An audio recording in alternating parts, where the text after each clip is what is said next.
Hello friends, I'm Nukebrush and today we are going to make Grot Jet Fighta. Time to go nuclear. So the first project on the channel in the new year. Actually, works on this model began a long time ago, about 10 years, when I got my hands on a box of spare parts and unassembled historical models. Most of those were beyond saving and only good for terrain or some sci-fi or post-apocalyptic projects. Anyway, in the box I found a half-glued fuselage from a jet. I think it was a MiG-15 or something. And just one look at it I knew it was a nice thing for a real Big Mek.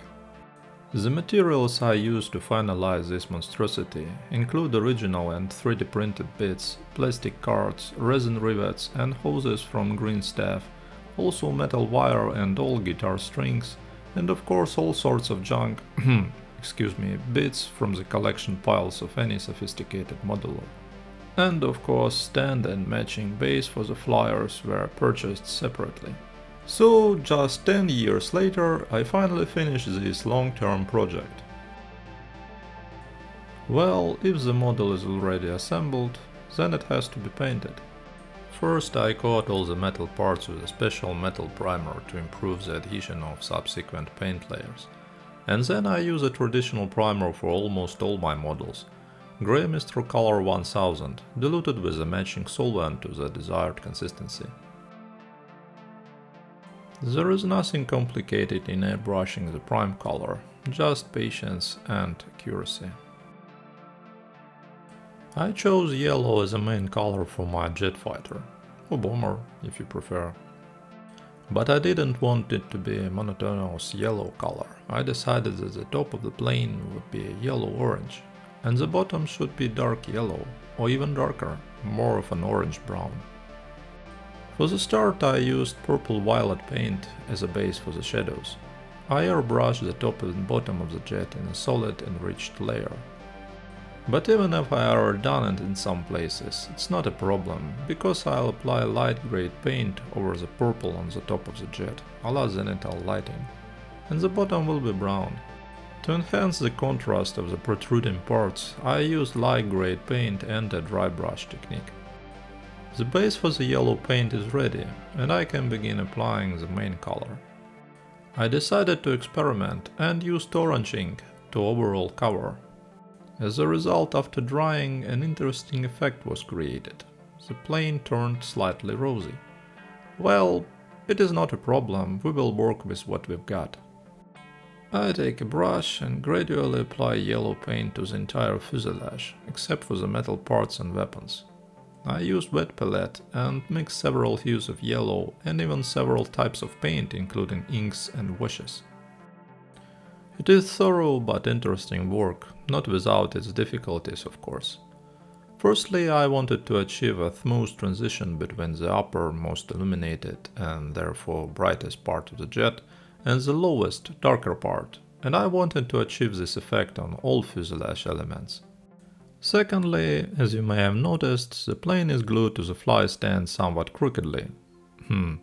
Maybe in a dynamic flying pose, tilted forward and to the right, which makes it somewhat difficult to properly execute the mentioned color transition. But in the end, persistence wins and we can move on to the painting of metal parts. So, weapons and metal elements.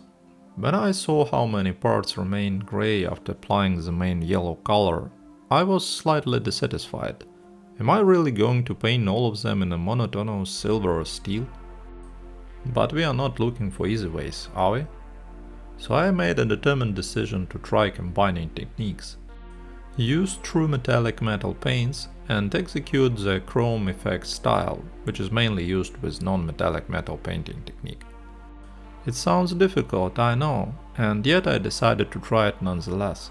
First, we create the overall tone of the metal using black metallic paint.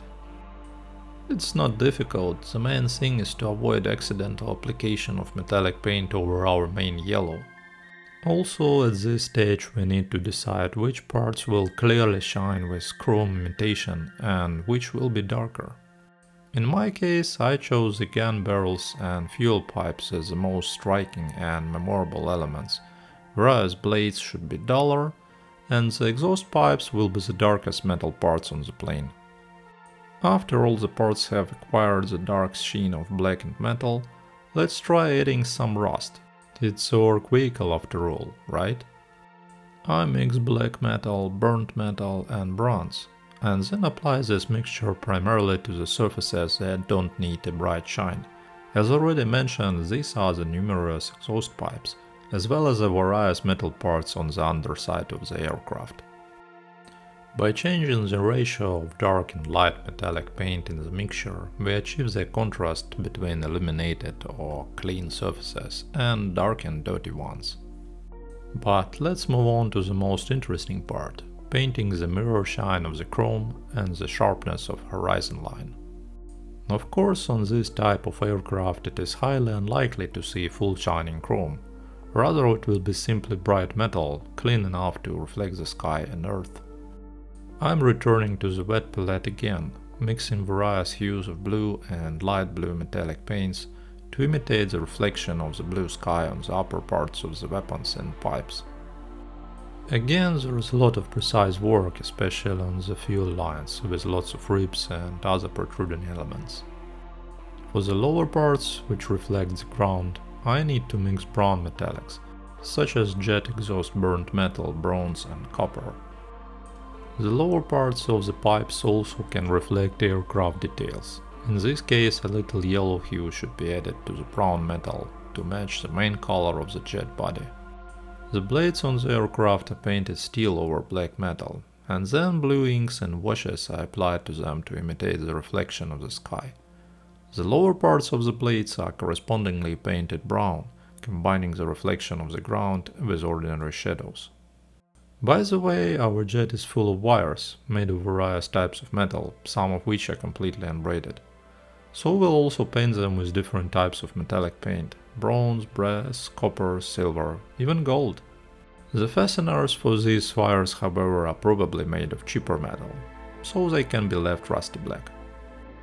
Well, we are done with the metals for now.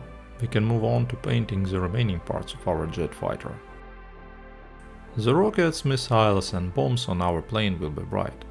Not glowing, not acid bright or anything like that, they just need to stand out from the rest of the fuselage. I'm painting the missile bodies off-white, and the warheads will be bright red. Of course, painting white over black is not easy, but I know some tricks. Firstly, we are using a high opacity paint, and secondly, we'll paint slowly, in several thin layers. Later we'll stain the undersides of the missiles with washes, so they don't look too monotonous and factory fresh clean. As for the warheads, I'm painting them red using wet palette, meaning I'm using several different hues of red paint. I want the tops of the missile warheads to be brighter and more saturated than the bottoms. So using brush again, I'll create the effect of zenithal lighting. Nothing difficult, just patience. The most important part of our jet is the pilot. Here, of course, the present me must ask the past me, why did you glue the pilot permanently in the plane before you paint him? Well, the answer is lost in the mists of time. So don't do like I did. Paint your Gretchin pilots professionally and comfortably before assembling the planes. It will be more convenient for you than for me, carefully getting where you need with a brush without ruining already painted elements. Secondly, almost 90% of the beauty of the instrument panel, control rods and the pilot himself were hidden in the depths of the fuselage and therefore weren't painted. Shame. Real shame. Painting the visible part of the head and cap isn't difficult. Wet palette with green paints for the Gretchin and grey blacks for the uniform. The pilot is ready, decals are on the way. The variety of modern orc decals is astounding. The main advice is to stay focused and avoid overdoing the model with signs, lettering, arrows, glyphs and all other goodies any self-respecting orc loves to decorate their vehicle with. I selected and cut out the required number of decals for my jet fighter in advance, and also added a few technical inscriptions and signed stencils from historical aircraft models. Applying the decals is practically straightforward. However, when using chemicals and water over acrylic paint, it's always good to coat the aircraft beforehand with a varnish, preferably a glossy one. For decals application, I used modeling chemicals for better adhesion and smoothing on rough surface. If the decal is too shiny after drying, you can use modeling chemicals to reduce the shine several times if needed, and apply a coat of matte varnish. So we've reached the base. I envisioned a desert-like setting with lots of rocks and the signature orc sign. First of all, I've glued the corkboard to the base as a nice solid foundation for other terrain elements. To simulate large rocks, I used treated tree bark. I think it was pine.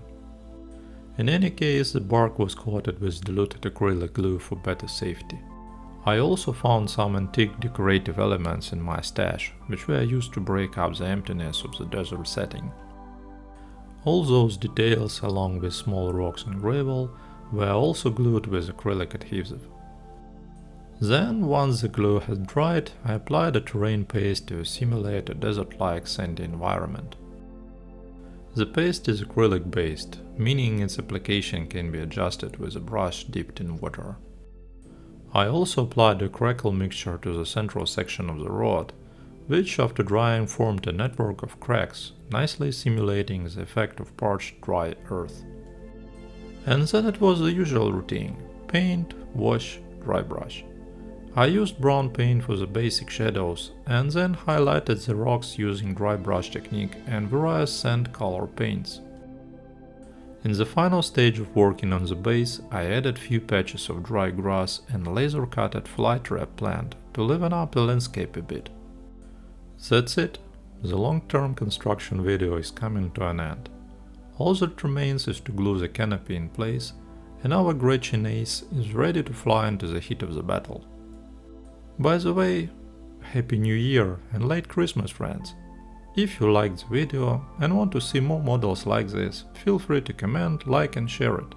And also subscribe to the channel. Good luck with your models and see you soon!